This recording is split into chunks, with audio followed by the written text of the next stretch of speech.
Just like if you were to tell me, hey, I need $10 right now. So fine, I'll give you $10, but tomorrow I want 15 from you because I'm giving it to you right now. That's haram, that's riba, that's not allowed. Investments, when we're investing our money, we want to grow it. We have to beware of riba transactions. Taking a job in an industry, when I'm writing riba or giving riba or receiving riba, it's so dangerous. And credit cards and being lax with it, it's okay, it's a low interest rate. I'll just keep spending beyond my means and I'll deal with it later. So what is the call to action? 3 things, inshallah. 1, education. Educate yourselves and your families about riba and proper financial transactions. A khutbah can't cover everything. It's just impossible, right? There are so many institutes popping up around DFW, I can't even keep track of them, subhanAllah. So many mashayikh, so many ulama are teaching classes and they cover this. Take a class online, educate yourself. Simplify the issue to children. If you give me 5 dates now, because the Nabi ﷺ said wheat for wheat, barley for barley, dates for dates. If you give me 5 dates, my dear son, my dear daughter, because I'm in need, I want to break my fast or something, can I give you, do I have to pay you back? Are you going to force me to pay you back 10 tomorrow? Because you gave it to me now? No, that's haram, that's riba, that's interest, that's not allowed. Second, make changes in your life for the better. I'm not saying quit your job right now and make all these, but just educate yourself. Understand what transactions are dipping into riba and see what changes can I make. For example, I have an interest-bearing loan, not me, but for an example. And I'm about to move in the next month. Okay, let me switch to some sort of Islamic finance, another opportunity where it's going to be Sharia compliant. And some people, subhanAllah, in our community are not even doing these because of their scrupulousness and their wara'. They're like, I want to stay for another solution. And mashallah, that's praiseworthy. But there are ulama who have allowed that as well. You're in a job, start searching. Send your resumes out, network, see how you can change the situation. You have a few payments left on your car, 6 months, and there's interest. Try to live frugally. Try to live tighten up with the family and try to pay them off. You have credit card payments from several credit cards. Start with the smallest one and get rid of this and get yourself out of this situation as soon as possible. And know, my brothers and sisters, that you're going to face difficulty when doing this. You'll be tested by Allah when doing this. I'll share a couple stories. For the first one, education. I was a younger man, subhanAllah, and I was abroad at a dinner gathering, da'wat, azima. And I remember, subhanAllah, that I knew about these ayat very clear. And there was someone, an elder, who started a business transaction, talking about a restaurant and starting a restaurant with interest, and was talking. And I simply said, I just want to tell you, it's clear in the Quran that this is haram and it's dangerous, and I just want to warn you. I don't think I was rude. I don't remember my being rude. I was ridiculed. I was laughed at. I was insulted. I was called names. I remember, the discomfort I felt, but I don't regret it. Why? Because it's education. At least maybe something inside later that night would fall in the person and say, you know what, let me reconsider this, let me take another path.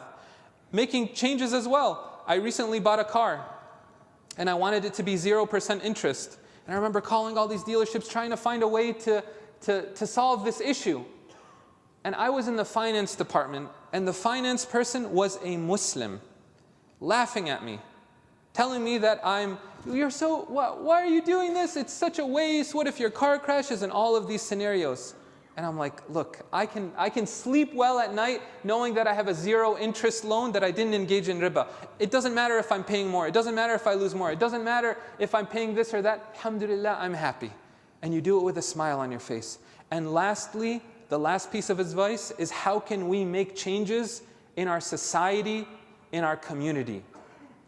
Beyond me, beyond education, beyond making personal changes, how can we do that? SubhanAllah, in our community, here at VRIC, we have the founder and president of an organization and an executive director of an organization called A Continuous Charity.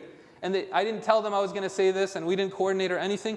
And what are they focused on? We want to get students out of riba. We want to have interest-free loans, qard hasan. How beautiful, subhanAllah. That's one way. Scholarships, offering qard hasan. Someone needs to fix their car. They're like, I need $500, $1,000. Can you loan it to me? Yes, but let's write it down, because the next ayah in Baqarah is the longest ayah about writing.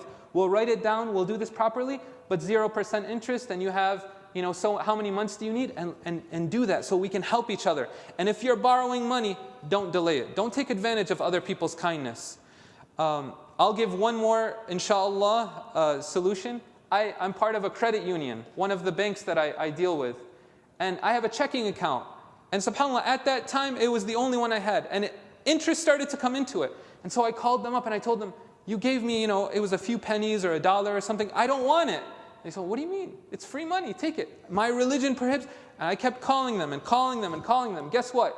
Every single month now, every single month I see it says interest 0.00. And I have a big smile. Alhamdulillah. They made changes in their whole system because I kept complaining and saying, this is wrong, this is a religious thing, I want this accommodation. So don't doubt the changes you can make. And remember, even with our halal financial mortgages, you speak to anyone in the field and they tell you, this is not the end solution.